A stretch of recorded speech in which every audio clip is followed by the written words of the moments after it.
Altair descansaba y acampaba junto a pozos, abrevaderos o fuentes en sus viajes, en cualquier sitio donde hubiera agua y la sombra de las palmeras, donde pudiera descansar y su montura pastara en la hierba suelta. A menudo era el único trozo de verde que alcanzaba a ver, así que había pocas posibilidades de que su caballo se alejara. Aquella noche encontró una fuente en la que se había colocado un muro con un arco para impedir que el desierto se tragara aquel maravilloso lugar con agua, y bebió bien. Después se tumbó en su refugio y escuchó un goteo desde el otro lado de la piedra, toscamente labrada, al tiempo que pensaba en Talal perdiendo la vida. Sus pensamientos retrocedieron aún más, a los cadáveres del pasado, una vida salpicada de muerte. Cuando era joven, se la había encontrado por primera vez durante el asedio, asesinos y sarracenos, y, por supuesto, su padre, aunque gracias a Dios se había ahorrado verlo. Pero lo había oído la espalda al caer, seguido de un suave golpe, y había salido disparado como una flecha hacia el portillo, para ir con su padre, cuando unas manos le agarraron. Se había retorcido al tiempo que gritaba: ¡Soltadme! ¡Soltadme! No, niño. Y Altair vio que era Ahmad, el agente por cuya vida había intercambiado el padre de Altair la suya, y Altair se le quedó mirando, con los ojos llenos de odio, sin importarle que Ahmad hubiera salido de su terrible experiencia destrozado, ensangrentado, y apenas teniéndose en pie, con el alma marcada por la vergüenza de haber sucumbido al interrogatorio de los sarracenos. Solo le preocupaba que su padre se hubiera ofrecido a morir y... ¡Es culpa tuya!, había gritado, retorciéndose por apartarse de Ahmad, que estaba con la cabeza gacha, asimilando las palabras del muchacho como si fueran puñetazos. ¡Es culpa tuya!, había vuelto a soltar a Altair. Después había sentado en la hierba quebradiza, hundido la cabeza en sus manos con la intención de aislarse del mundo. Unos pasos más lejos, Ahmad, cansado y golpeado, también se había sentado en el suelo. Fuera de las murallas de la ciudadela, los sarracenos partían y dejaban el cuerpo sin cabeza del padre de Altair para que los asesinos lo recuperaran, y unas heridas que nunca se curarían.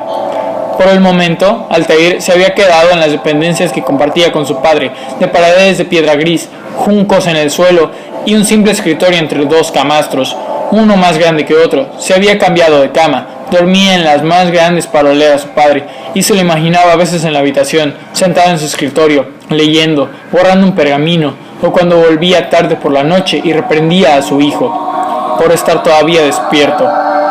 Luego apagaba la vela antes de retirarse. La imaginación era todo lo que le quedaba ahora antes de retirarse. La imaginación era todo lo que le quedaba ahora. Altair era huérfano. Eso y los recuerdos. El Molin le había dicho que le llamarían a su debido tiempo, cuando se hubieran hecho los planes para su futuro. Mientras tanto, el maestro había sonreído. Si Altair necesitaba otra cosa, cualquiera que sea, debía acudir a él como su mentor. Ahmad por aquel entonces había sufrido unas fiebres. Algunas noches sus desvaríos se oían por la ciudadela. De vez en cuando gritaba como si sintiera dolor, y en otras ocasiones como un hombre trastornado. Una noche estuvo repitiendo la misma palabra una y otra vez. Altair se había levantado de la cama y había ido a la ventana, pues le había parecido oír el nombre de su padre. Y así era: Umar. Al oírlo fue como si le bofetearan. ¡Umar!, gritó. Parecía retumbar en el patio debajo. ¡Umar! No estaba vacío. Se asomó más y entonces distinguió la figura de un niño de su edad, que estaba como un centinela en la suave bruna de primera hora de la mañana que ondulaba en el patio de entrenamiento. Era Abbas. Altair apenas lo conocía, tan solo sabía que era Abbas Sofian, el hijo de Ahmad Sofian, el chico que había estado escuchando los desvaríos enloquecidos de su padre, tal vez orando en silencio por él, y Altair, lo enloquecido de su padre, había observado durante unos instantes, al encontrar algo que admirar en su sigilosa y silenciosa vigilia.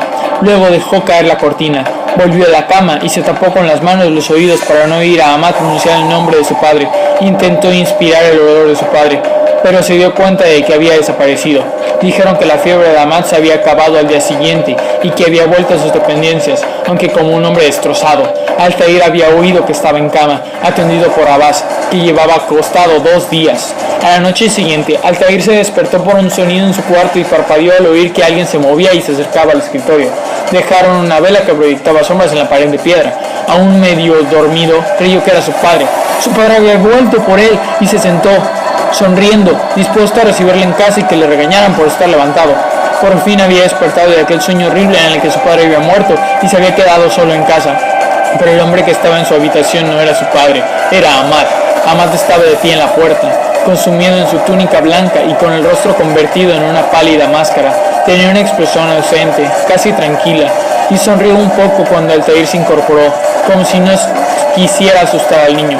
Los ojos, en cambio, eran unos oscuros, huecos, hundidos, como si el dolor lo hubiera agotado en su vida anterior, y en la mano llevaba un puñal. «Lo siento», dijo, y fueron las únicas palabras que pronunció, las últimas, porque a continuación se pasó el cuchillo por la garganta y abrió un enorme agujero rojo en su cuello. La sangre bajaba por su túnica y formaron burbujas en la herida del cuello. El puñal cayó de un golpetazo metálico al suelo y el hombre sonrió al deslizarse de sus rodillas, con la vista clavada en Altair, que estaba sentado, rígido por el miedo, incapaz de apartar la vista de Amat, mientras la sangre salía de él y lo dejaba seco. El hombre moribundo quedó repantingado sobre sus talones y por fin aquella mirada horrible se rompió cuando su cabeza cayó a un lado, pues la puerta impidió que cayera hacia atrás y por unos instantes así se mantuvo, un hombre arrepentido, arrodillado. Entonces, por fin, cayó hacia adelante. Altair no tenía ni idea de en cuánto tiempo estuvo allí. Con un llanto quedó, escuchando cómo la sangre de Amat se esparcía densamente por la piedra.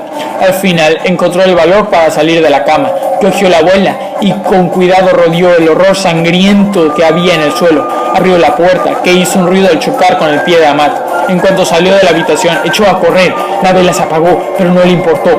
Corrió hasta que alcanzó al Mualín. «Jamás debes contarle a nadie lo sucedido», le había dicho al Mualín al día siguiente. Le habían dado a Altair una bebida caliente especiada y había pasado el resto de la noche en las dependencias del maestro, donde había dormido profundamente. El maestro había estado en otra parte, ocupándose del cadáver de Amat, y así se lo había hecho saber al día siguiente, cuando Al-Mualín volvió y se sentó junto a la cama. «Le diremos a la orden que Amat se marchó bajo el abrigo de la noche», dijo. «Puede que saquen sus propias conclusiones. No podemos permitir que Abbas se vea deshonrado por la vergüenza del suicidio de su padre. Lo que Amat ha hecho es deshonroso. Su desgracia se extenderá a los suyos». «Pero, ¿y Abbas, maestro? ¿No debería saber la verdad?» «No, hijo mío». «Pero al menos debería saber que su padre está...» «No, hijo mío», repitió Al-Mualín, alzando la voz. «A Abbas no se le dirá nada, ni tú tampoco. Mañana anunciaré que ambos os convertiréis en principiantes de la orden, que seréis hermanos de todo menos de sangre, compartiréis las dependencias, entrenaréis, estudiaréis y comeréis juntos. Como hermanos, os cuidaréis el uno al otro, os encargaréis de que el otro no sufra ningún daño, ni físico ni de cualquier otra clase. ¿Me he explicado bien?» «Sí, maestro». Más tarde, aquel día Altair estaba instalando en su habitación con Abbas. Era un cuarto pequeño con 2 camastros, 2 esteras de juncos y un escritorio no muy grande. A ningún chico le gustó, pero Abbas dijo que no tardaría en marcharse cuando su padre regresara. Tenía un sueño irregular y a veces gritaba, mientras que en la cama de al lado Altair permanecía despierto, con miedo a dormirse por si las pesadillas de Amat se enroscaban e iban por él. Así fue. Amat le visitaba por las noches desde entonces. Iba con un puñal que brillaba a la luz danzante de las velas. Poco a poco retiraba la hoja de su propio cuello y le sonreía al hacerlo. Altair se despertó. El desierto frío le rodeaba. Las palmeras susurraban en la brisa y seguía oyendo el goteo detrás de él. Se pasó una mano por la frente y se dio cuenta de que había estado sudando. Volvió a apoyar la cabeza en el suelo con la esperanza de dormir al menos hasta que saliera el sol.